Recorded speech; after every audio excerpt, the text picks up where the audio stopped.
Everyone, ഇന്ന് ഞാൻ share ചെയ്യുന്നത് സുറാ പുട്ടിൻ്റെ റെസിപ്പിയാണ്.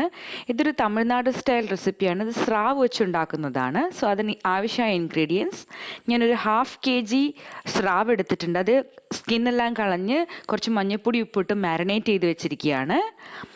പിന്നെ ഞാനൊരു വലിയ സവാള 2 സവാള ചെറുതായിട്ട് അരിഞ്ഞു വെച്ചിട്ടുണ്ട്. ഒരു പച്ചമുളക് അരിഞ്ഞു വെച്ചിട്ടുണ്ട്. കുറച്ച് കറിവേപ്പില, പിന്നെ ഇഞ്ചിയും വെളുത്തുള്ളിയും കുരുമുളകും കൂടി ചേർത്ത് നന്നായിട്ട് അരച്ചു വെച്ചിട്ടുണ്ട്. പിന്നെ കുറച്ച് തേങ്ങ എടുത്തിട്ടുണ്ട്.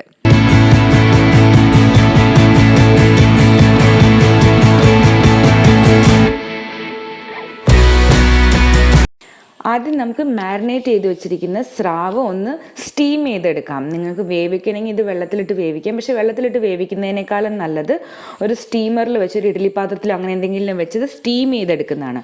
സോ നമുക്കൊരു 10-15 മിനിറ്റ് നമുക്കിത് നന്നായിട്ടൊന്ന് സ്റ്റീം ചെയ്തെടുക്കാം.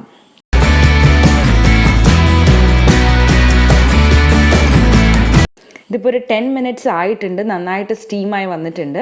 സോ നമുക്കിത് കുറച്ച് ചൂടാറാൻ വേണ്ടിയിട്ട് ഫാനിൻ്റെ അടിയിൽ വെച്ചത് ചൂടാറ്റിയെടുക്കാം.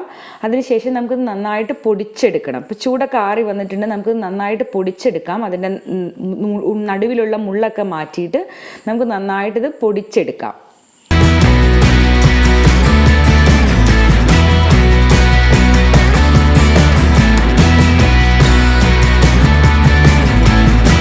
ഇതിപ്പോൾ നന്നായി പൊടിയായിട്ട് വന്നിട്ടുണ്ട്. ഇതിനകത്ത് നിങ്ങൾ വെള്ളത്തിലാണ് ഇത് വേവിച്ചെടുക്കുന്നതെങ്കിൽ അതിനകത്ത് നമുക്ക് വെള്ളം പിഴിഞ്ഞ് കളയണം. ഞാൻ സ്റ്റീം ചെയ്ത് കാരണം അതിനകത്ത് വെള്ളമൊന്നുമില്ല. മുള്ളൊക്കെ മാറ്റി നന്നായിട്ട് പൊടിച്ചെടുത്തിട്ടുണ്ട്. ഇതിപ്പോൾ നമുക്കൊരു മാറ്റി വെച്ചിട്ട് ഇതിൻ്റെ മസാല തയ്യാറാക്കാം.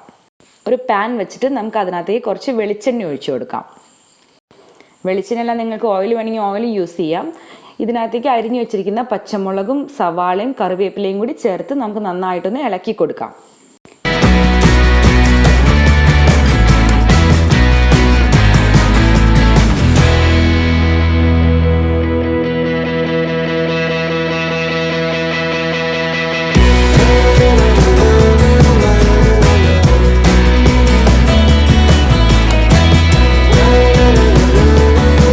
പെട്ടെന്ന് വഴണ്ടി കിട്ടാൻ വേണ്ടിയിട്ട് നമുക്ക് ഇതിനകത്തേക്ക് കുറച്ച് ഉപ്പ് കൂടി ചേർത്ത് കൊടുക്കാം.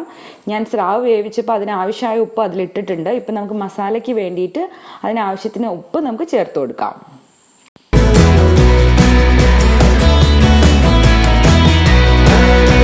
ഇപ്പം നമുക്കിതിനകത്തേക്ക് അരച്ചു വെച്ചിരിക്കുന്ന ഇഞ്ചിയും കുരുമുളകും വെളുത്തുള്ളിയും കൂടിയുള്ള പേസ്റ്റ് 2 സ്പൂൺ ഇട്ട് കൊടുക്കാം. എന്നിട്ട് നന്നായിട്ട് ഇളക്കാം. അതിൻ്റെ പച്ച സ്മെല്ലൊക്കെ പോകാൻ വേണ്ടിയിട്ട് നന്നായിട്ടൊന്ന് ഫ്രൈ ചെയ്തെടുക്കാം. ഒരു 1-2 മിനിറ്റ് ഇത് ഫ്രൈ ചെയ്തെടുക്കാം നമുക്ക്.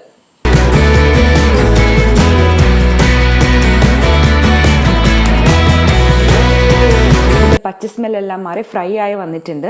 നമുക്കിതിനകത്തേക്ക് ഒരു 1/2 ടീസ്പൂൺ മഞ്ഞൾപ്പൊടി ആഡ് ചെയ്ത് കൊടുക്കാം. ഒരു ടീസ്പൂൺ കാശ്മീരി റെഡ് ചില്ലി പൗഡറും കൂടി ആഡ് ചെയ്ത് നന്നായിട്ടൊന്ന് ഫ്രൈ ചെയ്തെടുക്കാം.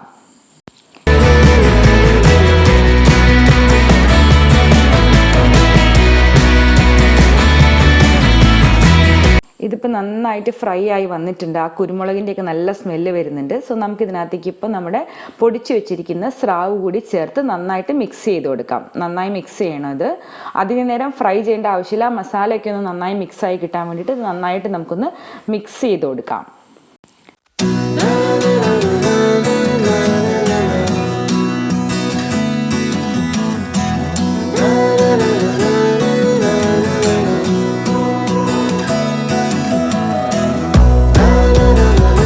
ഇതിപ്പോൾ നന്നായി മിക്സായി വന്നിട്ടുണ്ട്. നമുക്കിതിനകത്തേക്ക് തേങ്ങ കൂടി ചേർത്ത് ഒന്നുകൂടെ ഒന്ന് നന്നായി മിക്സ് ചെയ്ത് കൊടുക്കാം. മസാല എല്ലാം കൂടി ഒന്ന് മിക്സ് ആവാൻ വേണ്ടിയിട്ട് ഒരു 2-3 മിനിറ്റ് ചെറിയ തീയിൽ വെച്ച് നമുക്ക് നന്നായിട്ടൊന്ന് മിക്സ് ചെയ്തെടുക്കാം. ഈ സ്രാവിന് തമിഴ്നാട്ടിൽ പറയുന്ന പേരാണ് സുറാന്ന്. സോ അവരുണ്ടാക്കുന്നൊരു ഡിഷാണിത് സുറാ പുട്ട്. സോ നമ്മുടെ നാട്ടിൽ ഇതിന് സ്രാവ് തോരൻ എന്ന് പറയുമായിരിക്കും. ഞാൻ നമ്മുടെ നാട്ടിൽ ഇത് ഉണ്ടാക്കുന്നത് ഇതുവരെ കണ്ടിട്ടില്ല. തമിഴ്നാട്ടിലാണ് ഇത് കൂടുതലായിട്ട് ഉണ്ടാക്കുന്നത്. സോ ഇപ്പോൾ നമ്മുടെ സുറാ പുട്ട് റെഡി ആയിട്ടുണ്ട്. അപ്പോൾ ഇത് എല്ലാവരും ട്രൈ ചെയ്ത് നോക്കണം. നല്ല ടേസ്റ്റ് ആയിട്ടുള്ള നല്ലൊരു ഡിഷാണത്. ചോറിൻ്റെ കൂടെയും ചപ്പാത്തിയുടെ കൂടെയും ഒക്കെ യൂസ് ചെയ്യാം. So thank you for watching.